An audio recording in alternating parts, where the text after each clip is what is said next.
Welcome back नाज़रीन। Break खां पोइ असां जी आॾो हाज़िर थिया आहियूं ऐं असांजी गुफ़्तगू हली रही आहे। सो किथां बि न वञिजो, असांखे ॾिसंदा रहिजो, छो जो ॾाढियूं इंफॉर्मेटिव ॻाल्हियूं थी रहियूं आहिनि। ऐं मूंखे सभिनी खां वधीक ख़ुशी जी ॻाल्हि इहा लॻी त जॾहिं मूंखे ख़बर पई त हिते जी जेके डिप्टी MS आहिनि उहे फीमेल आहिनि ऐं मूंखे ॾाढी ख़ुशी थी, मूंखे ॾाढो सुठो लॻो उन्हनि खे ॾिसी करे, उन्हनि सां मिली करे, because she is so humble. ऐं उन खां अलावा काइंड ऐं औरतुनि जो जेको आहे न उहो एडमिनिस्ट्रेटर जेके पोस्ट आहिनि उन्हनि ते हुजणु असांजे लाइ फ़ख़्र जी ॻाल्हि आहे। छो जो असांजूं जेके औरतूं आहिनि उन्हनि खे अक्सर इहो सम्झो वञे त उहे सिर्फ़ु घर में सुठियूं लॻनि थियूं, पर आउं चाहियां थी त इन्हनि जेके बि असांजूं इहे फील्ड्स आहिनि ऐं उन्हनि में जॾहिं वॾी कुर्सी ते वेठल आहिनि, वॾी कुर्सीअ मां सम्झी रहिया हूंदा हिकिड़े सुठे उहिदे ते वेठल आहिनि, त मूंखे लॻे थो त सभिनी खे ॾिसी ख़ुशी थींदी हूंदी।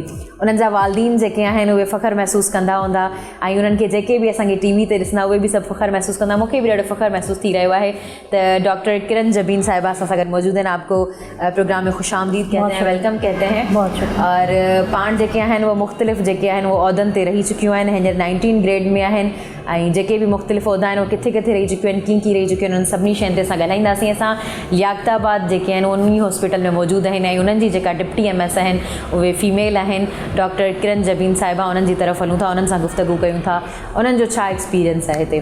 कैसी हैं? ठीक हैं आप? अल्हम्दुलिल्लाह, आप बताएं खैरियत से? अल्हम्दुलिल्लाह मैं ठीक ठाक। पहले तो मैं आपको कहती हूँ कि आप जो हैं वो सबके लिए फ़ख्र का बाइस हैं कि क्योंकि हमारे यहाँ जो है ना वो आपको पता है फ़ीमेल्स को, जैसे सर ने भी बात कही थी कि फ़ीमेल्स को ज़्यादातर ये होता है कि डिग्री करके घर में बिठाया जाता है, लेकिन ये बहुत अच्छी बात है कि आप आगे आई हैं, आके बढ़कर काम कर रही हैं और सबसे अच्छी बात है कि आप मेहनत से कर रही हैं। असल बात ये होती है कि बंदा मेहनत से काम करे और मेहनत से आगे बढ़े। आप मुझे बताएं कि ये आगे बढ़ने में क्रेडिट किसको जाता है? बिस्मिल्लाहिर्रहमानिर्रहीम। सबसे पहले तो अल्लाह ताला का बहुत एहसान है और करम है। पाकिस्तान के अंदर जैसा कि अभी रिसेंट सर्वे में आपने भी सुना होगा कि तकरीबन 52% ख़वातीन हैं और 48% मर्द हैं। तो उसके अंदर इनिशियली मैं तो कहती हूँ कि वालिदैन को सबसे बड़ा क्रेडिट जाता है कि उन्होंने कभी भी, हम माशाल्लाह हम 6 बहन भाई हैं, तो मेरे जो फादर थे दोनों इत्तेफाक से दुनिया में नहीं हैं अब मेरे पेरेंट्स, हाँ, लेकिन ये है कि उन्होंने हमेशा हमारी एजुकेशन पर बड़ा फोकस किया और बेटियों की तालीम पर तो बहुत ही ज़्यादा किया। तो अल्हम्दुलिल्लाह उनकी इनकरेजमेंट थी, उनकी दुआएं थी, उनकी सपोर्ट थी और अल्लाह ताला का फ़ज़ल। और अब माशाल्लाह जो हस्बैंड हैं, हाँ अल्हम्दुलिल्लाह, और अब माशाल्लाह जो हस्बैंड हैं तो वो भी बहुत सपोर्टिव हैं। तो आई थिंक ये एक मेहनत, एक औरत की मेहनत के पीछे बहुत सारे अवामिल होते हैं।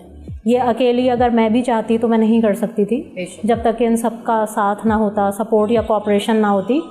तो अल्लाह का बहुत एहसान है कि ये जो है वो अल्हम्दुलिल्लाह अल्लाह ने इस काबिल बनाया है। अच्छा, मुझे बताएं कि आपको इस जगह पे पेरेंट्स ने देखा है, उनको खुशी हुई? जी, पेरेंट्स ने नहीं देखा। मेरे हालिया तकरीबन 1 साल हो गया मेरे फादर के इंतकाल को और उनकी डेथ के बाद ही मेरा यहाँ पे हुआ, लेकिन उनको ये अंदाज़ा था कि मेरा बहुत जल्द प्रमोशन होने वाला है और मतलब माशाल्लाह उनको अंदाज़ा था कि जो चीज़ें पिछले मतलब इदारों में भी रही हैं मेरी या जो भी खिदमात रही हैं, तो उनको अंदाज़ा था कि इंशाल्लाह अच्छी ही चीज़ें होंगी। अच्छी चीज़ें। अच्छा, मुझे बताएं कि हमारे यहाँ ज़्यादातर जो हैं वो पहले पेरेंट्स तो तकरीबन करते हैं, बहुत ही कम पेरेंट्स होते हैं जो बच्चों को पढ़ने नहीं देते, आगे नहीं जाने देते, लेकिन जब उनकी शादी होती है तो उनके बाद उनके जो है ना वो पढ़ाई या ये सारी चीज़ें जो है ना बंद हो जाती हैं। तो इसमें मैं समझती हूँ, मतलब आप मुझे बताएं बल्कि कि क्या फ़ॉल्ट है, कहाँ फ़ॉल्ट है? हमारी सिलेक्शन में फ़ॉल्ट है या सोसाइटी में है, क्या है? हमारे माइंडसेट में बहुत फ़ॉल्ट है बेसिकली, और ख़वातीन को हमारा माइंडसेट बहुत अनफॉर्चुनेट ऐसा है कि डॉक्टर बना दिया जाता है। ज़्यादातर पेरेंट्स की भी यही होती है कि बना दो ताकि रिश्ते अच्छे आ जाएं, और उधर शादी होती है तो जो इन लॉज होते हैं उनकी भी बस ये डिमांड होती है कि डॉक्टर बहू एक मिल जाए। अब वो जब आ जाती है उसके बाद उस लड़की के जो ड्रीम्स होते हैं, जो उसके पैशन होते हैं, उनको फॉलो नहीं करने दिया जाता, या तो स्ट्रेट अवे रिफ्यूज़ल ही आ जाता है इन लॉज की तरफ से कि ज़रूरत ही नहीं है, या फिर ये कि अगर आता भी है तो कोऑपरेशन कम ही देखी गई है कि जो सपोर्ट करे और लड़की मतलब इस काबिल हो सके कि वो अपने ड्रीम्स को परस्यू करे। तो मैंने अपनी शादी के बाद भी पढ़ाई की और अल्हम्दुलिल्लाह बच्चों के साथ पढ़ाई की और चीज़ें मैनेज हुई, मुश्किल भी थी, मतलब रोलर कोस्टर राइड रही, बट ये कि हो गया अल्हम्दुलिल्लाह। और फिर ये कि थोड़ी सी विल पावर, थोड़ी सी नहीं बल्कि अच्छी खासी विल पावर चाहिए, ज़रूरत होती है। आप बिल्कुल डिटर्मिन्ड हों, अल्लाह से दुआ मांगें और अपने मतलब स्टेड फास्ट रहें अपनी जर्नी में, तो मदद हो जाती है अल्लाह की। तो नहीं, अगर हमें फैमिली की तरफ से प्रेशर हो, फैमिली से मुराद उससे इन लॉज की तरफ से, तो फिर बंदा कंटिन्यू कैसे करे? मतलब आप वुमेन को क्या कहना चाहते हैं, किस तरीके से? देखिए, मैं यही कहूँगी कि शुरू में बहुत सारे लोगों की जर्नी मुश्किल होती है और मेरी भी रही है, ऐसा नहीं है कि चीज़ें फ्रॉम द स्टार्ट, थोड़ा सा सब्र करना पड़ता है। आई रिमेंबर कि मैंने अपनी पढ़ाई में 10 साल का ब्रेक दिया और फिर 10 साल के बाद मैंने अपनी ना सिर्फ एजुकेशन कंटिन्यू की, लेकिन जॉब तो मेरी रही हमेशा। बट मैंने वो साथ साथ चलाई। लेकिन जैसे जब बच्चे छोटे होते हैं तो उनको माँ की मेरे हिसाब से तो 24 घंटे ज़रूरत होती है, लेकिन थोड़ा टाइम निकालना बच्चों से हटकर वो आसान होता है रिलेटिवली, बजाय इसके कि आप पूरा पूरा दिन आप मतलब वो दे दें। तो थोड़ा सा सब्र करना पड़ता है और थोड़े सालों के बाद थोड़ी चीज़ें लोगों को भी समझ आने लगती हैं, हमें भी लोग समझ आने लगते हैं, और आप अगर डिटर्मिन्ड हैं तो हो जाती हैं चीज़ें। मेरा तो ये बिलीफ है कि इंसान की डिटर्मिनेशन अगर हो तो चीज़ें हो जाती हैं, फिर हालात फेवरेबल हो जाते हैं। एग्जैक्टली, आप सही कह रही हैं। और स्पेशली आप बताएं मुझे, वर्किंग वुमेन के लिए घर संभालना और फिर यहाँ पे काम पे आना और फिर यहाँ पे भी सारी चीज़ें परफेक्ट चाहिए, क्योंकि हमारे यहाँ तो अगर बात करें तो मेल डोमिनेंट सोसाइटी है, तो वो कहते हैं कि औरत का काम हमें परफेक्ट चाहिए। यहाँ पे भी घर में भी कैसे मैनेज किया जा सकता है? ये मैनेज हो सकता है, थोड़ी सी प्लानिंग आप चीज़ों की। मैं ऐसे प्लानिंग करती हूँ कि मॉर्निंग में बच्चे स्कूल, तो हम यहाँ होते हैं, फिर यहाँ पे जो टाइम स्पेयर कर दिया, तो बच्चे ज़रा मुझे लगता है कि जो वर्किंग वुमेन के बच्चे होते हैं वो ज़रा वक्त से पहले डिसिप्लिन्ड और समझदार हो जाते हैं और ऑर्गेनाइज्ड भी हो जाते हैं। तो बच्चों को थोड़ा सा, स्पेशली कोविड टाइम्स में मुझे बड़ी हेल्प हुई जब ऑनलाइन क्लासेस बच्चों की हुई, तो उनको मैंने गाइड किया कि बेटा ऐसे नहीं ऐसे, ट्रबल शूटिंग में ऐसे नहीं ऐसे। तो अच्छा खासे वो तभी माशाल्लाह इंडिपेंडेंट हो गए थे। फिर ऑब्वियसली मोबाइल के जहाँ पे डिसएडवांटेजेस हैं एडवांटेजेस भी हैं कि आप राब्ते में रह सकते हैं, चीज़ों को मॉनिटर कर सकते हैं, तो इस तरीके से हो जाता है मैनेज जब यहाँ पे होती हूँ। फिर यहाँ से जाने के बाद ये है कि फिर बच्चों को और फिर घर को हो जाती हैं चीज़ें, मतलब हाँ पड़ता है, हो जाती हैं, मतलब इतना मुश्किल नहीं होता। और वैसे भी बंदे को एक्टिव रहना चाहिए, स्पेशली हमारी जो फीमेल्स हैं उनको एक्टिव रहना चाहिए। बिल्कुल बिल्कुल। फीमेल से या एक्टिव रहने पे बात मुझे याद आई हार्मोन्स की। यस मैडम, हमें बताएं कि आजकल जो है ना वो हार्मोनल इश्यूज जो हैं वो वुमेन में क्यों ज़्यादा बढ़ते जा रहे हैं? देखिए, सबसे बड़ी प्रॉब्लम तो ये है कि स्ट्रेस, ठीक है, ख़वातीन के अंदर स्ट्रेस लेवल्स बहुत बढ़ते जा रहे हैं। मर्दों के लिए जहाँ पर प्रॉब्लम्स हैं सर्वाइवल के, महंगाई के, तो इन्फ्लेशन के, तो वहाँ ख़वातीन के लिए भी आपको पता है इम्पैक्ट फिर फैमिली पर आता है। फिर हमारी सोसाइटी में अनफॉर्चुनेटली बहुत ज़्यादा वर्किंग वुमेन को नहीं सपोर्ट किया जाता कि वो निकल के काम करें, या इवन अगर होम बिज़नेस भी करना चाह रही हैं तो उसके लिए इन्वेस्टमेंट चाहिए, तो वो उनके पास अवेलेबल नहीं होती है। तो स्ट्रेस की वजह से फ़ीमेल्स के अंदर हार्मोन प्रॉब्लम्स बहुत कॉमन हैं, इनफर्टिलिटी इश्यूज़, पॉलिसिस्टिक ओवरीज, ये सब फीमेल हार्मोन्स, थायराइड के प्रॉब्लम्स बहुत कॉमन हो गए हैं। एक ज़माने में जब हम मेडिकल लाइफ में थे तो हम ख़वातीन को एक ख़ास एज में देखते थे जो आती थी, प्रेजेंट करती थी, लेकिन अब तो सिस्टम ही नहीं था जो आप सिस्टम बताइए, वो तो सिस्टम ही नहीं था। अब तो यंग लड़कियाँ 12-13 साल की लड़कियाँ 14-15 साल की आती हैं हमारे पास प्रॉब्लम्स, मेंस्ट्रुअल प्रॉब्लम्स लेकर, तो उनको बहुत कॉमन हो गए हैं ये प्रॉब्लम्स ना। प्लस ये कि ये जो फॉल्टी डाइट्स अब अवेलेबल हैं, ऑर्गेनिक फास्ट फूड का इंटेक ज़्यादा है, ऑर्गेनिक के नाम पर हमें नहीं पता हम क्या सब्जियां ले रहे हैं, क्या फल ले रहे हैं, क्या एग्स, क्या मीट, तो ऑब्वियसली इन सब चीज़ों का भी एनवायरमेंटल फैक्टर्स होते हैं। और फिर ये कि चूँकि अगर माँ की डाइट प्रॉपर नहीं रही है अपने बचपन और जवानी में, तो वो जो उसकी बेटी होगी वो भी डेफिशिएंट होगी। उसके अंदर अगर माँ को 40 साल की उम्र में कोई प्रॉब्लम हुआ है तो बेटी को 20 साल में हो जाएगा। तो ये सारे फैक्टर्स हैं। प्लस स्ट्रेस जो है वो तो वैसे ही ट्रिगर करता है, तो लोगों का ट्रीटमेंट नहीं होता। फिर अगर मैरिड फीमेल्स हैं, बच्चे नहीं होते, तो और इन लॉस का प्रेशर, तो स्ट्रेस में चीज़ें सिर्फ बिगड़ती हैं, तो वो बेहतर नहीं होती हैं। ये है। अच्छा, हार्मोन और डायबिटीज़ का आपस में कोई रिलेशन है? बिल्कुल बिल्कुल। आपकी जो इंसुलिन है, ठीक है ना, तो जो इंसुलिन है वो भी हार्मोन के ज़रिए रिलीज़ हो रही है। और इंसुलिन जो है, जब हमारा स्ट्रेस लेवल्स बढ़े हुए होते हैं तो उसमें हमारी शुगर मज़ीद बढ़ती है, ठीक है, तो वो हमारा, क्योंकि कॉर्टिसोल लेवल जो कि अगेन एक हार्मोन है, वो बढ़ रहा होता है, तो ये बहुत ट्रिगर करती है मैं ये नहीं कहूँगी कि स्ट्रेस की वजह से शुगर हो जाती है, वो तो ऑब्वियसली एक जेनेटिक है फैक्टर उसका, लेकिन ट्रिगर ज़रूर होती है। आप लाख अपनी शुगर को नॉर्मल करना चाहें, अगर स्ट्रेस लेवल्स आपके बढ़े हैं तो आप नहीं उसको रख पाएंगे।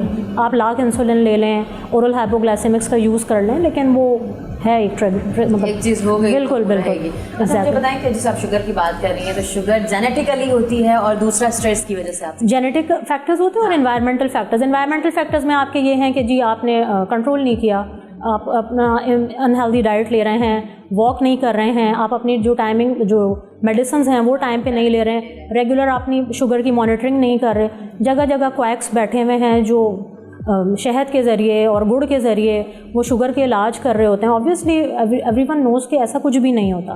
तो ये चीज़ें लोगों की थोड़ी ज़ईफ़ुल एतक़ादी भी है, डॉक्टर से ज़्यादा उन लोगों पर है, तो ये सारी चीज़ें ट्रिगर करती हैं और इन चीज़ों का मतलब ऑब्वियसली एंड रिज़ल्ट ज़रा कमी अच्छा देखने में आया है। अच्छा, डायबिटिक पेशेंट्स जो हैं वो जैसे गुड़ की बात की आपने, हनी की बात की, वो खा सकते हैं? देखिए मकसद हमारा ये होता है कि हम पेशेंट की शुगर को कंट्रोल में रखें। डायबिटीज़ अब इतनी कॉमन हो गई है कि हम उसको, इट्स मोर लाइक कि हम उसको कंट्रोल करें। अपने शुगर लेवल्स अगर ब्लड में आपके कंट्रोल्ड हैं तो आप तमाम डेली अपनी रूटीन लाइफ आप जी सकते हैं, एंजॉय कर सकते हैं, आप चीज़ें खा सकते हैं लिमिट में रहकर। पोर्शन कंट्रोल जो बताया जाता है वो इसीलिए बताया जाता है। अब हमारे यहाँ ये फॉर्मल प्रैक्टिस है कि जी अब आम आ गए हैं तो जब तक हर आम का फ्लेवर एक दिन में एंजॉय ना करें तो लोगों का शायद खाना हजम नहीं होता है। तो ऐसा नहीं, थोड़ा सा लिमिट में रहकर और आप सब चीज़ें एंजॉय कर सकते हैं, अपनी शुगर्स मॉनिटर करें, दवाइयाँ टाइम पर लें, तो चीज़ें, और अपना हेल्दी लाइफस्टाइल। वॉक का हमारे यहाँ रुझान नहीं है, ना ख़वातीन में ना मर्दों में ना, और तो वॉक एटलीस्ट 10 मिनट से स्टार्ट करें, उसको 30 मिनट्स 40 मिनट्स पे आहिस्ता आहिस्ता लेकर जाएं। मैक्सिमम टाइम क्या होना चाहिए? मैक्सिमम 1 घंटा आप कर लें और नॉर्मल वो वॉक करें, आप हल्की थोड़ी सी ब्रिस्क खाली पेट वॉक करें तो बेहतर है, जैसे मॉर्निंग में या आप शाम का जो टाइम है तो उसमें आप वॉक करें तो वो बेहतर है। अच्छा, इवनिंग और मॉर्निंग की वॉक में डिफरेंस बताएं। मॉर्निंग वॉक के अंदर आपके, जब आप सुबह में सोकर उठते हैं तो आपके स्ट्रेस लेवल्स कम होते हैं, तो आपकी जो मॉर्निंग वॉक है वो ज़्यादा बेनिफिशियल है। जब आपका स्ट्रेस लेवल कम होगा, आपका कॉर्टिसोल रिलीज़ कम होगा, तो आपका वो इम्पैक्ट ज़्यादा अच्छा देगी, ज़्यादा तेज़ी से देगी। और शाम में आपका स्ट्रेस लेवल सुबह के मुकाबले में ज़्यादा होता है, तो आपको वो उसका इम्पैक्ट कम आता है। लेकिन अगेन कुछ ना करने से करना बेहतर है। तो जो लोग सुबह में कहते हैं जी हमारा ये प्रॉब्लम है, हमें जॉब पे जाना है, या कोई वैसे ही नहीं कर रहा, तो हम कहते हैं चलो भाई शाम में कर लो। तो शाम में इम्पॉर्टेंट है, अगर नहीं सुबह में टाइम मिल रहा आप शाम में कर सकते हैं। तो नाज़रीन यही गालत है, एक्सक्यूज ना है करो जमदा है ना, एक्सक्यूज टाइम निकालना पड़ता है, निकालना पड़ता है। Something is better than nothing कहा जाता है। कुछ ही कर लें, कुछ ही कर लें, इवनिंग में जो है इवनिंग में कर लें, असर तो हो जाता है ना, कुछ तो फर्क पड़ता है। बिल्कुल फ़र्क पड़ता है। और क्या नाम है, मैंने बहुत सारी ऐसी वर्किंग वुमेन को जो ये कंप्लेन करती हैं जी मॉर्निंग में अर्ली जॉब आवर्स हैं, हमें निकलना पड़ता है, बच्चों को स्कूल भेजकर भागना पड़ता है, इवनिंग में तो मैं आई रिकमेंड देम कि आप इवनिंग में वॉक करें, और इसके रिजल्ट्स बाकायदा देखे गए हैं और बहुत अच्छे पॉजिटिव। यानी आपका लाइफ स्टाइल अगर हेल्दी होगा, आप वैसे भी अच्छा फील करोगे, एक्टिव भी रहेंगे आप, और अच्छा रहता है, अच्छा इम्पैक्ट रहता है। अच्छा, मुझे बताएं कि वॉक की बात हो रही है हमारी, तो अक्सर कुछ लोग होते हैं जो वॉक करने में भी उनको पसीना नहीं आता है, तो वो कहते हैं कि अनहेल्दी है, ये क्या है?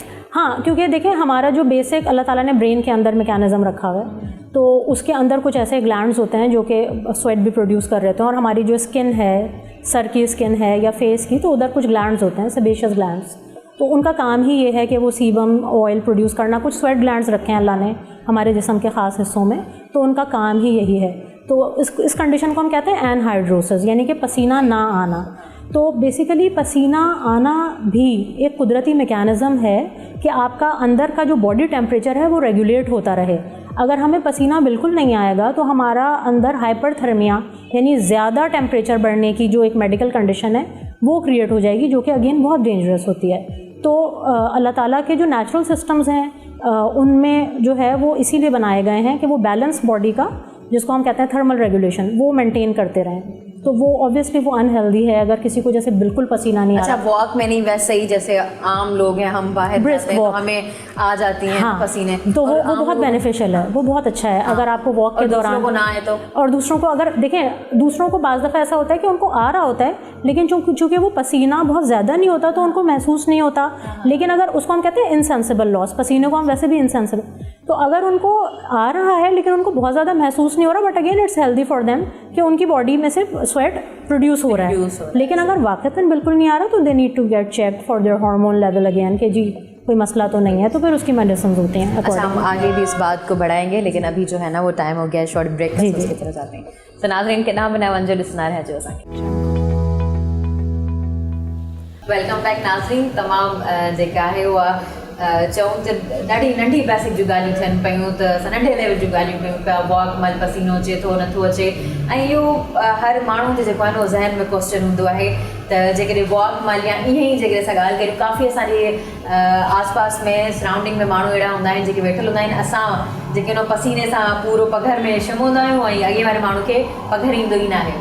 त उन हवाले सां असांजी गुफ़्तगू थिए पई, उहो छा नुक़सानकार आहे, उनखे ॾेखारणु खपे, उन जे हवाले सां गुफ़्तगू हले पई। अञा भी काफ़ी ॿिया टॉपिक्स आहिनि, असां मैडम जी तरफ़ वञूं था। जी डॉक्टर साहब, मुझे मुझे ये बताइएगा कि जैसे आपने ये बात बोली कि मतलब जैसे मैं जर्नली में बात करूँ वॉक के अलावा अगर हम बाहर जा रहे हैं और मुझे बहुत शदीद पसीना आ रहा है और मेरे साथ जो बंदा है या बंदी है उसको पसीना नहीं आ रहा, तो ये भी कोई इशू है या नहीं? हाँ, जैसे एनहाइड्रोसिस मैंने आपको बताया एक प्रॉब्लम है, इस तरह से हाइपरहाइड्रोसिस भी प्रॉब्लम होता है। अच्छा, ये जेनेटिकली भी होता है। जैसे अगर मेरे घर में मेरे पेरेंट्स को बहुत ज़्यादा पसीना आता है और मुझे आ रहा है तो दैट्स अंडरस्टैंडेबल, ठीक है ना। लेकिन देखिए, अच्छा कुछ इसमें ऑब्वियसली कुछ नहीं बल्कि अच्छा खासा अमल दखल वेदर का भी होता है। अब अगर हम एक एसी एनवायरनमेंट में बैठे हुए हैं और वहाँ हमें पसीना नहीं आ रहा तो दैट्स ओके, लेकिन हम यहाँ से बाहर निकल रहे हैं तो एक ऐसा मौसम जिसमें सबको पसीना आ रहा है और किसी एक आध को नहीं आ रहा, तो obviously he needs to get checked. हाँ, तो इसलिए उसमें बहुत ज़्यादा परेशान होने की ज़रूरत नहीं होती है। अपने आप को हाइड्रेटेड रखना चाहिए, पानी का इस्तेमाल, फ्लूइड इंटेक ज़्यादा अच्छा रखना चाहिए, ताकि अगर पसीना ज़्यादा आ भी रहा है तो इलेक्ट्रोलाइट का इम्बैलेंस ना हो बॉडी के अंदर। तो ये इम्पोर्टेंट है। मौसम में पानी का इंटेक कितना होना चाहिए? देखिए, ideally 8 to 12 glasses of water हम बताते हैं, वैसे भी रूटीन में भी ग्लासेस, ये जो नॉर्मल हमारे ग्लास होते हैं जिसके अंदर आपके 250 ml हम कहते हैं कि वो हमारा जो ग्लास है वो स्टैंडर्ड साइज़ का है, तो वो आप नॉर्मल आप वैसे भी पीना चाहिए। तो इसमें हम बहुत आसान तरीका अपने पेशेंट्स को हम ये बताते हैं कि जी घड़ी देखें और हर 1 घंटे पे 1 गिलास पानी पी लें, ठीक है ना। तो उसमें आपकी कैलकुलेशन भी आसान रहेगी, जिस दौरान आप जाग रहे हैं, काम कर रहे हैं, काम करके आए हैं, अगर बाहर से कहीं आए हैं तो बैठें, अपना पसीना ड्राई करें और उसके बाद 1 गिलास 1.5 गिलास जितना भी है वो पानी पी लें। फिर थोड़ी देर में आधे 1 घंटे के बाद दोबारा 1 गिलास पी लें, तो वो उससे कैलकुलेशन भी रहती है और पता भी रहता है कि हमने कितना फ्लूइड इनटेक किया है। यस। अच्छा, कहते हैं रात में पानी कम पीना चाहिए, या मिथ है ये? देखिए, ये नॉर्मली मिथ है। उसमें ये है कि अगर रात में आपको सोने से पहले आपने आधे 1 घंटे पहले पानी पीकर आप सो गए और फिर आप सुबह में पी रहे हैं तो दैट्स ओके, वो तो रूटीन है आपका, क्योंकि फिर आप काम पे निकलेंगे। अगर काम पे नहीं भी जा रहे तो ख़वातीन अगर घर के काम भी करें, ऐसा नहीं, मतलब रात जैसे नाइट शुरू हो जाती है, मतलब 8 बजे के बाद पानी कम पिया जाए, वो पानी कम इसलिए कहा जाता है कि फिर नाइट आपकी डिस्टर्ब ना गुजरे, क्योंकि नाइट के अंदर अगर आपकी डिस्टर्बेंस होगी तो अगेन हार्मोन्स रिलीज़ होते हैं नाइट में, मेलाटोनिन, जो कि हमारी हेल्थ के लिए अच्छे हैं। अगर हम लेट नाइट इसीलिए मना किया जाता है कि ज़्यादा देर तक जागेंगे तो वो जो हार्मोन्स हैं वो डिसरप्ट होंगे और फिर हमारी जब नींद पूरी नहीं होगी तो वो हमें मज़ीद मेडिकल कंडीशंस कॉज करेंगे जो हमारी सेहत के लिए नुकसानदेह हैं। तो नाइट की जो रात के घंटे हैं, स्पेशली ये जो रात 10 से रात 3-4 बजे तक का टाइम है, इसमें पीसफुल स्लीप होनी चाहिए अनइंटरप्टेड, तो वो फिर आपकी सेहत पे अच्छा इम्पैक्ट डालती है। सही। अच्छा, मुझे बताएं कि नींद कितनी होनी चाहिए, मतलब एक सेहतमंद बनने के लिए नींद? एटलीस्ट 6 आवर्स की स्लीप होनी चाहिए रात की, ठीक है। हाँ, 6 to 8 आवर्स ये होनी चाहिए। इससे ज़्यादा भी, बहुत ज़्यादा भी नींद गैर ज़रूरी, वो फिर अगर बहुत ज़्यादा नींद आ रही है, again that is a predisposition to any underlying medical condition. बहुत सारे लोग जो बहुत ज़्यादा सो रहे होते हैं उनके पीछे कोई ना कोई मेडिकल कंडीशन लाजमी होती है। थायराइड के इश्यूज़ हो सकते हैं, अल्लाह ना करे कोई कैंसर हो सकता है, थकावट बहुत ज़्यादा, ठीक है। तो ये चीज़ें भी मतलब उसको चेक करने की ज़रूरत है कि अगर कोई बंदा 12-12 घंटे सो रहा है तो ऑब्वियसली उसके पीछे वो कोई शौक़ से नहीं सो रहा होता है, अमूमन जो देखा गया उसके पीछे कोई मेडिकल हिस्ट्री या कोई मेडिकल रीज़न लाजमी होती है। मतलब आप यही कहना चाह रही हैं कि चीज़ बैलेंस में होनी चाहिए, चीज़ें बैलेंस ना ज़्यादा ना कम। यस, ज़्यादा भी मसले में है, ज़्यादा भी मसले में, कम भी मसले में। एग्जैक्टली, सही। अच्छा, मुझे बताएं कि जैसे कि आपने सोने का रूटीन बताया जी, तो दिन में हम मतलब सो सकते हैं, सोएं तो कितने घंटे सोएं? देखिए, दिन के अंदर सोना इस हद तक है कि रेस्ट आप ज़रूर लें, जैसे दोपहर के खाने के बाद वो आप लाजमी, अब वो रेस्ट 10 मिनट्स का भी हो सकता है, हाफ एन आवर का, 1 आवर का भी हो सकता है, बहुत ज़्यादा अगर जो लोग दिन में सोते हैं उनको हमने ये ऑब्ज़र्व किया है कि फिर ये कंप्लेंट्स होती हैं कि उनको रात में नींद के इश्यूज़ होते हैं, और कि मतलब उनको रात में फिर उस टाइम पे नींद नहीं आती जिस टाइम पे सो जाना चाहिए। तो ये है, तो फिर हम ये रिकमेंड करते हैं कि जी दिन में अपना रेस्ट इतना रखें कि आप थोड़े से, एक होती है ना आपकी पावर नैप, कि आप फ्रेश हो जाएं, फ्रेश होके और आप अपने इवनिंग के जो रूटीन है वो आप कंटिन्यू कर सकें। बस इस हद तक रेस्ट होना चाहिए, मतलब 1 घंटे तक रेस्ट होना चाहिए। हाँ, बस इससे ज़्यादा बहुत ज़्यादा नहीं। यस, हाँ, इससे ज़्यादा, क्योंकि दिन के सोने के बाद सुस्ती भी हो जाती है, काम भी नहीं होता, और उसके बाद रात में भी नींद नहीं आती। और ऐसा होता है कि दिन में जो है ना पूरा बंदा सुस्त होता है, रात जैसे होती है एक्टिव हो जाता है। तो वो अगेन हेल्थ हैजर्ड ही है ना, बिकॉज रात में सोना इम्पोर्टेंट है, वो लाजम है। अच्छा, मुझे बताएं, जो ये हमारे यहाँ जैसे आजकल की जो है वो IT फील्ड में बच्चे जो हैं वो रात में जागते हैं, सुबह में सोते हैं। देखें जो भी चीज़ हम अगेंस्ट द नेचर करेंगे ना उसके बेनिफिट से ज़्यादा रिस्क्स होंगे, ठीक है। तो ऑब्वियसली उसमें हम रिकमेंडेड तो यही है कि अगर ये बच्चे इतने मसरूफ़ हैं तो फिर एटलीस्ट ये अपनी 6 घंटे की नींद रात में लाजमी ले लें, ठीक है ना। अपना रूटीन ऐसा सेट करें, या ऑर्गेनाइजेशंस को भी यही मैं कहूँगी कि एटलीस्ट रूटीन्स ऐसे सेट करवाए जाएं कि उसमें जो बच्चों की नींद है कम से कम वो 6 आवर्स तो हो जाए। तो और क्योंकि प्रोडक्टिविटी डिक्रीज़ हो जाएगी, फिर उनकी अपनी फर्म को, उनके लिए भी बेनिफिशियल नहीं है कि अगर बच्चा या कोई भी शख्स पूरी रात जाग कर काम कर रहा है उनके लिए, और फिर वो दिन में ऑब्वियसली फिर वो दिन में सोएगा। तो उसकी अपनी इंटरनेशनली जो होती है ना फ्रेंड्स, एग्जैक्टली, काम रात में एग्जैक्टली इसीलिए जो है वो रात में जागना पड़ता है, सुबह में सोना तो अगेन वो हेल्थ हमारी ख़राब हो रही है ना, तो वो चीज़ है। वो हेल्थ, आपने जो हार्मोन कहा वो लाजमी है कि रात में लीव्स हो जी, वो एक सर्केडियन रिदम होती है स्लीप की, तो वो नेचुरली डिज़ाइंड ही ऐसा है कुदरत की तरफ से कि वो रिलीज़ ही रात में होता है, रात में। सही। अच्छा, मुझे बताएं, ये तो सारी बातें हमने जो है वो आम जो हमें लोग देख रहे हैं जी, उनकी ज़बानी थी, वो पूछना चाहते हैं आपसे। अगर हम आपकी फील्ड के बारे में बात करें तो आपकी अपनी फील्ड कौन सी है?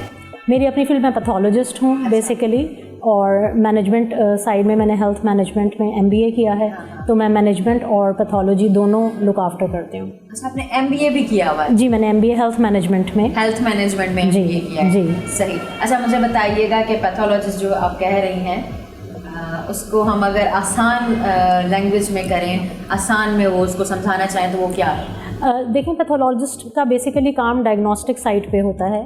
उसके अंदर ये होता है कि जब कोई भी मरीज़ डॉक्टर के पास जाता है और डॉक्टर उसको कुछ टेस्ट लिख कर देते हैं, ब्लड टेस्ट हो गए या यूरिन टेस्ट हो गए, तो वो लेबॉर्ट्री में जाते हैं और वो टेस्ट करवाते हैं। तो जब टेस्ट हमारी मशीन्स में हमारे टेक्नीशियंस रन कर देते हैं, तो जो रिपोर्टिंग के टाइम पर हम उन रिपोर्ट्स को रिव्यू करते हैं, फिर हम उसको देखते हैं पेशेंट से मैच करके कि क्लिनिकली अगर पेशेंट ने कहा है कि उसका सांस फूलता है और उसके अंदर खून की कमी आ रही है और हमारी रिपोर्ट्स में भी यही आ रहा है, तो हम उसको क्लिनिकली भी मैच कर लेते हैं, क्योंकि हम खुद डॉक्टर भी हैं, तो हम उसको क्लिनिकली मैच कर लेते हैं ताकि हमें ये आइडिया हो जाए कि जी पेशेंट के अंदर इतने इतने पॉइंट्स खून की कमी आ रही है। या अगर कोई फीवर की हिस्ट्री दे रहा है और उसको इन्फेक्शन आ रही है, तो वो भी हमें ब्लड रिपोर्ट्स में पता चल जाता है। किसी को कैंसर के सिम्टम्स आ रहे हैं, उसकी बायोप्सी हुई, तो उस बायोप्सी की रिपोर्ट से हमें अंदाज़ा हो जाता है कि उसको कौन सी जगह का, कौन सी ग्रेड का कैंसर है।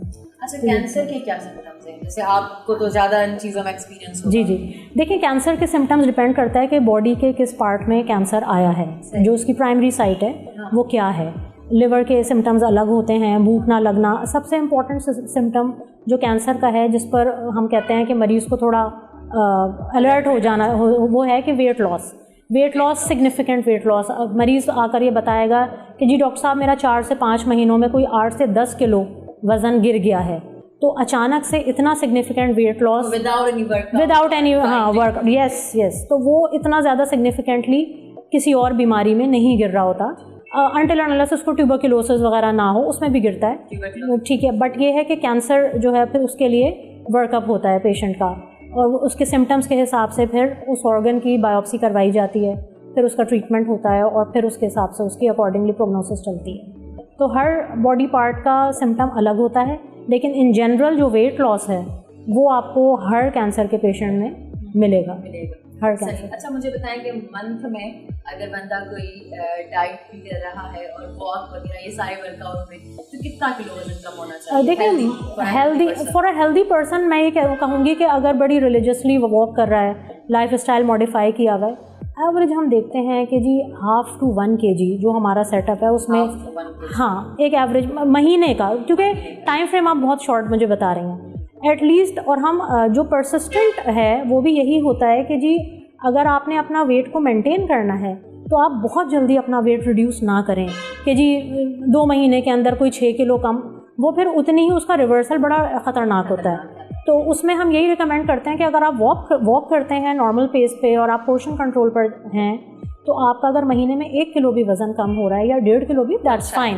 हाँ, ये अच्छा है, ये अच्छा है। 2-3 महीनों में आप 2-3 किलो वज़न कम करें, दैट इज़ बेटर, बजाय इसके कि आप 2 महीनों में 6-8 किलो वज़न कम कर लें और फिर तीसरे महीने में 12 किलो बढ़ाएं। तो ये दिस इज़ द थिंग। तो ये है कि आप परसिस्टेंट रहें, भले स्लो रहें आप, ये इम्पोर्टेंट है। जितना स्लो करेंगे उतना ही जो है ना परसिस्टेंट रहेगा तो वेट गेन जो है वो कम होगा। वेट गेन कम होगा। सही। अच्छा, अगर जो है वो कोई सारी चीज़ें भी कर रहा है लेकिन फिर भी वजन कम नहीं हो रहा महीने में, तो फिर उसको मेडिकल कंडीशन की तरफ सोचना चाहिए, ठीक है ना। क्या रीज़न हो सकते हैं? देखिए, अगर आपका बहुत ज़्यादा वेट गेन अचानक से होना शुरू हो गया है तो हाइपरफेजिया स्टार्ट हो गया, पेशेंट आकर कहते हैं हमें जी भूख बहुत लग रही है, हम उसका हार्मोन प्रोफाइल चेक कराते हैं, ग्रोथ हार्मोन्स वगैरह चेक कराते हैं, प्रोलैक्टिन लेवल्स चेक कराते हैं या इस तरह की चीज़ें, तो उसमें कोई ना कोई कंडीशन आ जाती है तो फिर हम मेडिकली उसको ट्रीट कर देते हैं। Ongoing side by side diabetes चल रही होती है, बाज़ दफ़ा पेशेंट को कोई हार्ट प्रॉब्लम चल रहा होता है, डायबिटीज़ में तो वजन कम होता है ना? ज़रूरी नहीं है, ज़रूरी नहीं है, ठीक है ना। अगेन 2 टाइप की डायबिटीज़ होती है, तो उसके अंदर बाज़ दफ़ा पेशेंट का वज़न अचानक से बहुत बढ़ना शुरू हो जाता है। वो कहते हैं जी मुझे बहुत ज़्यादा भूख लग रही है, बहुत ज़्यादा प्यास लग रही है और ये वाले सारे सिम्टम्स आ रहे हैं, तो साइड बाय साइड डायबिटीज़ चल रही होती है जो अनडायग्नोज्ड होती है। फिर वो डायग्नोसिस पर अगर आ जाए, पेशेंट ओरल हाइपोग्लाइसेमिक ड्रग्स पर आ जाए, मेडिसिन पर, तो वज़न कंट्रोल होना शुरू हो जाता है। मेडिसिन लाजमी है या वैसे ही वॉक से या डाइट कंट्रोल? उसमें अगेन हम ये है कि ब्लड टेस्ट करवाते हैं, जैसे HbA1c का लेवल्स हम करवाते हैं, उसमें रिकमेंडेड ये है कि जी 5.6 या 5.8 तक हम कहते हैं कि, या अब तो जो पुराने डायबिटिक्स हैं उसमें हम कहने लग गए हैं कि जी 6 तक का लेवल कट ऑफ है, कि अगर 6 से कम आ रही है तो इसका मतलब है कि आप ठीक रेंज में हैं, आपको डायबिटीज़ नहीं है। Fasting random blood sugar levels करवाए जाते हैं, मॉनिटर किया जाता है, यूरिन में तो शुगर नहीं आ रही है, ब्लड के अंदर शुगर का लेवल्स क्या है, अगर उसमें अप एंड डाउन है उसको मॉनिटर किया जाता है, और अगर थोड़ा सा बढ़ा हुआ है तो हम लाइफ स्टाइल, 6 से बढ़ा हुआ है तो फिर वो most likely that is diabetic, नहीं वो डायबिटिक है। 5.6 और 6 के दरमियान जो है वो हम प्री डायबिटिक कह देते हैं उसको, कि जी बिटवीन 5.6 एंड 6 आप प्री डायबिटिक हैं, आप अपना लाइफ स्टाइल मॉडिफाई करें, वॉक करें, थोड़ा बेकरी आइटम्स या मीठी और चिकनाई वाली चीज़ों से परहेज़ करें, तो वो फिर डायबिटिक है। और अगर वो डायबिटिक है तो उसके हम डिपेंड करता है कि उसके फास्टिंग और रैंडम ब्लड शुगर लेवल्स कितने हैं। अगर थोड़े से बढ़े हुए हैं, लाइक फॉर एग्जांपल 120s में करवाई जाती है और लिपिड प्रोफाइल करवाया जाता है? नहीं, लिपिड प्रोफाइल कोलेस्ट्रॉल देखने के लिए कराया जाता है। तो अगर हम शुगर लेवल्स चेक कर रहे हैं तो फास्टिंग रैंडम ब्लड लेवल्स करवाए जाते हैं। शुगर के रैंडम होता है नॉर्मली खाने के 1.5-2 घंटे के बाद, और फास्टिंग में हार्मोन होता है, तो उसमें फिर देख लिया जाता है। अगर थोड़ा सा लेवल बढ़ा हुआ है, फॉर एग्जाम्पल 120s में रेंज आ रही है, 130s में, तो हम उसको कहते हैं कि आप थोड़ा सा लाइफ, और विद HbA1c ऑफ 5.8, 5.9 या इवन 6 भी, तो हम कहते हैं आप थोड़ा अपना लाइफ स्टाइल मॉडिफाई करें, 3 मंथ्स के बाद देखते हैं, तो अमूमन ऐसे पेशेंट्स का सही हो जाता है। लेकिन अगर अगेन उनकी बढ़ी हुई शुगर है 3 मंथ्स के बाद भी, लाइफ स्टाइल मॉडिफाई करने के बाद भी, तो फिर हम उनको टैबलेट पर लाते हैं। ओके, मतलब पहले जो है वो पहले लाइफ स्टाइल, वॉक वगैरह, उसके बाद जो है वो टैबलेट, बिल्कुल ऐसी। ये सही भी है, डायरेक्ट टैबलेट्स पे, लेकिन ये उन केसेस में है जिसमें हमारी जो शुगर लेवल्स हैं वो थोड़े से बढ़े हुए हैं। बाज़ पेशेंट्स हमारे पास डायरेक्टली रिपोर्ट करते हैं 450 शुगर के साथ, उसको हम नहीं कहेंगे कि आप अपना लाइफ स्टाइल मॉडिफाई करें, पहले हम उसको टैबलेट पे डालेंगे, हम उसको, और अगर ज़रूरत पड़ी तो इंसुलिन भी देते हैं बाज़ दफ़ा, ताकि उनकी वो शुगर लेवल नॉर्मल हो, फिर लाइफ स्टाइल साथ साथ मॉडिफाई करवाते हैं, तो वो पेशेंट की कंट्रोल हो जाती है, फिर शुगर। जी जी बिल्कुल कंट्रोल। बहरहाल रेडियो इन्फॉर्मेटिव असांजी कचहरी हले पई, हाणे टाइम थियो आहे शॉर्ट ब्रेक जो। सो नाज़रीन ॾिसंदा रहिजो, छो जो हीअ जेके ॻाल्हियूं आउं पुछी रही आहियां उहे मुंहिंजे ख़्याल सां एतिरियूं मतिलबु हिकिड़ियूं आम ॻाल्हियूं आहिनि, जेको ॻाल्हियूं आम आहिनि पर असांखे हुनजा जवाब न आहिनि ख़बर, त इन्हनि जवाबनि खे ॿुधण लाइ तव्हां ज़रूरु ॾिसिजो। असां एक्सपीरियंस डॉक्टर वेठल आहिनि ऐं उहे ऐं स्पेशली जेके आहिनि उहे पैथोलॉजिस्ट या तव्हांखे मीनिंग बि ख़बर पई त उहे ई जेके रिपोर्ट्स वग़ैरह डायग्नोस कंदा आहिनि त उन्हनि खे वधीक शयुनि जी ख़बर हूंदी आहे। अञा बि ॿिया काफ़ी सवाल आहिनि ऐं अव्हांखे बि अगरि सवाल हुजनि त तव्हां यूट्यूब ते बि पुछी सघो था, कमेंट में लिखी ॾियो, या फेसबुक ते बि जेके धरती TV जो ऑफिशियल पेज आहे। सो नाज़रीन असां हींअर वञूं था ब्रेक की तरफ़, सो केॾा न वञो ॾिसंदा रहिजो प्रोग्राम। वेलकम बैक नाज़रीन चवंदा आहिनि त जेका तारीफ़ आहे उहा ॻाल्हि जेका आहे उहा सभिनी जे साम्हूं कई वञे ऐं तनक़ीद जेका आहे उहा लिक में कई वञे तो ॾाढी सुठी हूंदी है। तव्हां मैडम की तारीफ़ करना चाहेंगे, आप पे ऑरेंज कलर जो है ना वो बहुत खूबसूरत लग रहा है। Thank you so much. और वैसे भी आपका ड्रेस जो है ना वो बहुत अच्छा पहना हुआ है। बहुत शुक्रिया, बहुत शुक्रिया। और वैसे भी जो तारीफ़ है ना वो सुनते ही बंदे को ब्लश आ जाता है, और मैं चाह रही थी कि आपको जो है ना वो नेचुरल ब्लश आए, आपको आर्टिफिशियल ब्लश ना। बिल्कुल हमारी बात है। और मैडम हमें ये बताइएगा कि मैंने अक्सर ये केसेस देखे हैं, सुने हैं कि लोगों में ना सडनली जो है ना वो ब्लड की प्रोडक्शन नहीं होती है। क्यों नहीं होती है, क्या रीज़न्स होते हैं? क्योंकि मुझे पता है कि पेशेंट के बगैर आप नहीं बता सकती, लेकिन ऐसे ही जैसे आपको ओवरव्यू बता दें कि क्या होता है कि हम बार बार टेस्ट करवाएं, टेस्ट के बाद जो है वो जो देते हैं ब्लड के लिए, क्या देते हैं, ड्रिप्स वगैरह देते हैं, नाम मुझे याद नहीं आ रहा, वो देते हैं ड्रिप्स के लिए, या दूसरे का ब्लड चढ़वाते हैं। उसके बाद भी जो है कुछ टाइम चलता है, उसके बाद फिर से ब्लड की वो आती है। अच्छा देखिए, नॉर्मली पेशेंट हमारे पास, जैसे सबसे अहम वजह तो ये है पाकिस्तान में हमारे सेटअप पे कि गुर्बत की वजह से भी हमारे यहाँ मैल न्यूट्रिशन बहुत कॉमन है। ख़वातीन की डाइट प्रॉपर नहीं होती है, और उसके अंदर पेशेंट आता है हमारे पास कंप्लेन करता हुआ कि मेरा सांस फूल रहा है। तो अब जब ये इतनी वेग टर्म है कि सांस फूल रहा है, तो हमें इसमें सबसे पहले हम ब्लड का टेस्ट CBC करवाते हैं। ठीक है, CBC में पेशेंट का आ गया कि हीमोग्लोबिन कम है। अब कितना कम है, हम उसमें एक एवरेज हमने कट ऑफ रखा हुआ है 10 ग्राम्स पर डेसीलीटर। अगर 10 से हम देखते हैं कितना कम है, 6 पर है, 4 पर है, 3 पर है, तो अगर ये जो 3, 4, 6 होते हैं, ये बड़ी बीमारी अमूमन इंडिकेट कर रहे होते हैं। बोन मैरो कोई सप्रेशन तो नहीं है, क्योंकि हमारी जो रीढ़ की हड्डी में जो गूदा है, आम आदमी के लिए समझा रही हूँ, तो उसका काम ये सारे ब्लड सेल्स प्रोड्यूस करना है। तो जब वो RBCs प्रॉपरली प्रोड्यूस नहीं कर पाता बोन मैरो, तो हीमोग्लोबिन उसमें चूँकि ट्रेवल करता है, तो वो फिर हीमोग्लोबिन नहीं प्रोड्यूस होता, तो वो बोन मैरो सप्रेशन की तरफ भी इशारा हो सकता है। गुर्दे के कुछ प्रॉब्लम्स होते हैं, कोई क्रॉनिक फेलियर की तरफ गुर्दा है, अगर वो एरिथ्रोपोइटिन एक प्रोड्यूस करता है हार्मोन, वो अगर कम है तो अगेन हीमोग्लोबिन, हम जितना भी ब्लड चढ़वाएं वो एक टाइम के लिए बढ़ेगा, एरिथ्रोपोइटिन का इंजेक्शन दें वो फिर ड्रॉप करेगा। हार्ट फेलियर एक ऐसी कंडीशन है जिसके अंदर अगर पेशेंट जो है वो क्रॉनिक हार्ट पेशेंट है और उसका जो ब्लड है वो प्रॉपरली हार्ट पंप नहीं कर रहा ब्लड, तो उसमें भी यही होता है कि हमने पेशेंट्स को लाख ब्लड चढ़वाए, आयरन दिया, लेकिन उसके बावजूद उसका जो वो है वो आता रहेगा। तो ये अमूमन वाल्व जो हैं एबनॉर्मेलिटीज़ जो हमारे जिस्म में, जिसको हम कहते हैं दिल के अंदर गार्ड्स बनाए हुए हैं अल्लाह ने, तो उनका काम ये होता है कि वो रिवर्स फ्लो ऑफ ब्लड को प्रिवेंट करते हैं, खून उल्टा नहीं बहता हमारा एक ही इस तरह से। तो अगर उनमें कोई प्रॉब्लम है तो अगेन वो भी पेशेंट ऐसे एनीमिक होते हैं। तो बड़ी बीमारियों के लिए उस हिसाब से ट्रीटमेंट होता है, और जो अगर नॉर्मल सिर्फ खून की कमी है ड्यू टू पुअर डाइट, तो उसमें हम पेशेंट्स को सजेस्ट करते हैं कि आप अपनी डाइट बेहतर करें, टैबलेट्स देते हैं, इंजेक्शंस देते हैं, तो वो सही हो जाता है। अच्छा, ये आपने जो इश्यूज़ बताए उनको डायग्नोज करने के लिए कोई टेस्ट? जी, अगेन एरिथ्रोपोइटिन लेवल्स करवाए जाते हैं, सीरम एरिथ्रोपोइटिन, जो ब्लड के अंदर एरिथ्रोपोइटिन हार्मोन का कंटेंट देख लेते हैं। अगर वो कम आ रहा है, इसका मतलब है किडनी का कोई इशू है। ठीक है, तो फिर किडनी के सारे टेस्ट करवाए जाएंगे। वो फिर उसके बाद एक जनरल फिजिशियन ने ये सारे टेस्ट करवाकर फिर जो बीमारी आई उस हिसाब से उसके स्पेशलिस्ट को रेफ़र कर देते हैं। तो फिर स्पेशलिस्ट उसको अकॉर्डिंगली ट्रीट कर देते हैं कि अगर किडनी का प्रॉब्लम है तो वो किडनीज़ को ट्रीट कर देते हैं, हार्ट का प्रॉब्लम है तो उसके लिए मेडिसिन दे दी जाती हैं, तो वो चीज़ें फिर काफ़ी हद तक कंट्रोल हो जाती हैं। अच्छा, ये बोन मैरो का आप जो कह रही थी, उनकी कोई टेस्ट वगैरह? बोन मैरो के लिए जी, बोन मैरो के लिए हम नॉर्मली जो बोन मैरो का सैंपल लेकर, जिसको लंबर पंक्चर टेक्निक से लिया जाता है, वो करवाते हैं। CSF लिया जाता है, जो फ्लूइड होता है बेसिकली ब्रेन और स्पाइनल कॉर्ड में, उसमें पता चल जाता है कि बोन मैरो कैरियोटाइपिंग से कि पेशेंट के बोन मैरो के अंदर कोई ऐसा मसला आ रहा है, तो फिर उसका छोटा बच्चा है, अगर अच्छा डायग्नोसिस है तो फिर उसको फिर आगे की फर्दर चीज़ों को सजेस्ट किया जाता है। अच्छा, मुझे बताएं कि आजकल की आपको पता है गर्मी मौसम जो है वो हमारा day by day, specially Karachi का तो गर्म होता जा रहा है। कुछ अर्सा पहले, बल्कि मैं कहती हूँ कि 15 साल पहले, 15 साल पहले यहाँ पे इस्लामाबाद वाला मौसम होता था। बिल्कुल ऐसे बारिशें होती रहती थी, गर्मी थोड़ी सी भी बारिश हो जाती थी। लेकिन ये जो हमारे पास जो जो हमारे पूरे दरख्त हैं, ट्रीज़ हैं, उनको जैसे ख़त्म किया गया, तो उसके बाद हमें ये जो सज़ा मिल रही है वो हम सब देख रहे हैं कि किस तरीके की सज़ा मिल रही है, किस तरीके से हम उन सब सारी चीज़ों को जो है ना सफ़र कर रहे हैं सारी चीज़ों से। अच्छा, मुझे बताएं कि ये हीट स्ट्रोक का क्या है?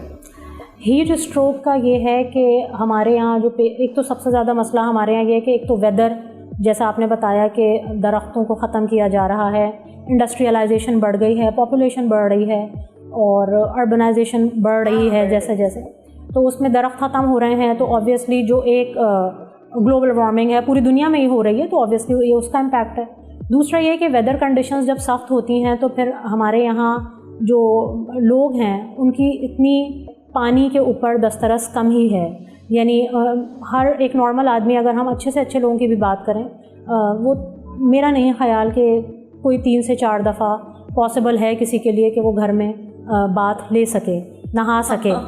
बिल्कुल ये एक मतलब ये बिल्कुल एक किताबी बातें ही रह गई हैं। पानी का इंटेक, लोगों के पास पानी इस्तेमाल करने के लिए भी बहुत कम है, मुश्किल से मैसर है, बहुत बहुत ज़्यादा मसला है। तो ऑब्वियसली जब जहाँ पे पानी का एक्सेस मुश्किल होगा, पानी की इंटेक कम होगी, तो वहाँ पर पेशेंट फिर प्रेजेंट करता है हाइपरथर्मिया, उसको 104 105 बुखार की कंप्लेन होगी, जॉइंट पेन होगा। आजकल चिकनगुनिया बहुत फैला हुआ है वायरल फीवर्स में, तो वो यही होता है कि जब इंसान की कितने दिनों के लिए होता है? चिकनगुनिया का ये है कि आपका प्रोबेशन और इंक्यूबेशन पीरियड मिला के एवरेज 10 से 12 दिन या 10 से 14 दिन वैसे लग जाते हैं, लेकिन जो उसका जॉइंट पेन है वो मैंने बाज़ दफ़ा देखे हैं 1-1, 1.5, 2-2 महीने तक नहीं जाता पेशेंट्स के पास से, तो वो बड़ी एक टेरेबल पेनफुल कंडीशन होती है। तो हीट स्ट्रोक का यही है कि हमारे पास भी बहुत केसेस आते हैं, लोगों के पास क़ुव्वत ख़रीद नहीं है, ना एसी बेचारे परचेज़ कर सकते हैं, ना पंखे ले सकते हैं, ना उसका बिल भर सकते हैं। तो हीट स्ट्रोक की तो देखें वही है कि आप ठंडे कमरे में रहें और ठंडा पानी पिएं, तो वो प्रिवेंशन यही है। और हीट एग्जॉस्शन बेसिकली वो कंडीशन होती है जिसमें इंसान को एकदम से ज़्यादा पसीना आए और इंसान फेंट हो जाए, ब्लड प्रेशर लो होने लगे, तो अगेन ज़्यादा फ्लूइड, ज़्यादा इलेक्ट्रोलाइट्स वगैरह देकर और उसको फिर बैलेंस किया जाता है उसके टेम्परेचर को। गैस्ट्रो के केसेस आ रहे हैं? जी, गैस्ट्रो के केसेस बहुत ज़्यादा हो रहे हैं, मीज़ल्स के बहुत ज़्यादा हो रहे हैं, एक्यूट वाटरी डायरिया, इनके केसेस बहुत ज़्यादा प्रेवलेंट हैं हमारे हॉस्पिटल साइट पर। फिर उनका यहाँ पे हम प्रिलिमिनरी ट्रीटमेंट करके जिनको एडमिशन्स की ज़रूरत होती है उनको यहाँ एडमिट करते हैं और उसके बाद उनको फ्लूइड्स देते हैं रेगुलर, फिर वो बेहतर होते हैं तो फिर उनको डिस्चार्ज किया जाता है। अच्छा, मुझे बताएं कि स्पेशली अगर इस हॉस्पिटल की बात करें तो यहाँ पे फीमेल स्टाफ? जी, फ़ीमेल स्टाफ डॉक्टर्स की अगर मैं बात करूँ तो एवरेज हमारे पास तकरीबन हर शिफ्ट का मिला के 100 to 150 डॉक्टर्स के है और माशाल्लाह अच्छे काफ़ी रिस्पॉन्सिबल डॉक्टर्स हैं। स्टाफ हमारा बहुत कोऑपरेटिव है, हमारे MS माशाल्लाह बहुत अच्छे हैं। तो चीज़ों को कोशिश यही होती है कि हेल्थ फैसिलिटी को बेहतर से बेहतर तौर पर बना सकें। अच्छा, वैसे तो हमने जितनी भी बातें की हैं और मैंने जितने भी सवाल किए हैं उसमें सारे जवाब जो हैं वो आपके इन्फॉर्मेटिव हैं। एक मैसेज ही है जैसे कि सारी हमारी जो व्यूवर्स देख रहे हैं, लेकिन कोई ऐसी बात जो रह गई हो मुझसे, आपसे आप कहना चाहें, कोई ऐसा मैसेज, कोई ऐसी बात? देखिए, मैं फ़ीमेल्स को ही एड्रेस करना चाहूँगी कि फ़ीमेल्स के लिए जो जर्नी है करियर की वो बहुत मुश्किल है और आई वुड से कि एक नॉर्मल मर्द के मुकाबले में 10 टाइम्स ज़्यादा मुश्किल है because of her responsibilities, her challenges जो उनको फेस करने पड़ते हैं। मैं बस यही मैसेज दूंगी कि स्टेडफास्ट रहें, डिटर्मिन्ड रहें, कोशिश करते रहें और चीज़ें बदल जाती हैं वक्त के साथ। बिल्कुल बिल्कुल सही कह रही हैं और ये बहुत ही अच्छी बात कही है मैडम ने कि सभिनी खां वधीक जेका आहिनि उहा ॻाल्हि हूंदी आहे असांजे लॻाव जी ऐं डिटर्मिनेशन जी, त असां केतिरी शइ खे सीरियस वरितो आहे ऐं उनखे केतिरो अॻियां फॉलो करियूं था। जी नाज़रीन, हाणे असांजो जेको आहे उहो प्रोग्राम में ब्रेक जो टाइम थियो आहे, सो केॾांहुं न वञिजो, ॾिसंदा रहिजो असांखे।